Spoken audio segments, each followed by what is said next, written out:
অনেকদিন পর নিজেকে নিয়ে কিছু কথা লিখলাম। ধ্বংসের দিকে তাকিয়ে মুচকি হাসি দেওয়া অদ্ভুত মানুষ আমি। হয়তো আমি পাগল, হয়তো অনুভূতির ভিতরে কোনো এক গভীর অতল দুঃখ বাসা বেঁধেছে। তবুও নিজেকে জোর করে হাসাতে শিখে গেছি। যেদিন ভেতরটা একবারে ভেঙে গিয়েছিল, সেদিনও বাইরে থেকে এক চিলতে হাসি মুখে নিয়ে সবার সামনে দাঁড়িয়েছিলাম।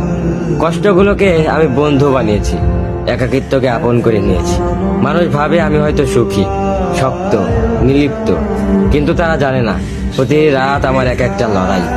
নিজেকে নিজেই বুঝিয়ে রাখি তুই ভালো আছিস, অথচ আমি জানি আমি ভালো নেই। ভেঙে যাচ্ছি প্রতিদিন একটু একটু করে, আর এই ধ্বংস হওয়াটাকে যেন ভালোবেসে ফেলেছি। আমি সেই মানুষ যে হার মানার আগে হাসে, কারণ জানি কান্না দেখিয়ে লাভ নেই। পৃথিবী শুধু শক্তদের মনে রাখে, দুর্বলদের নয়। তাই আমি অদ্ভুত, আমি অনুভূতির আগুনে পুড়ে যাওয়া নীরব যোদ্ধা।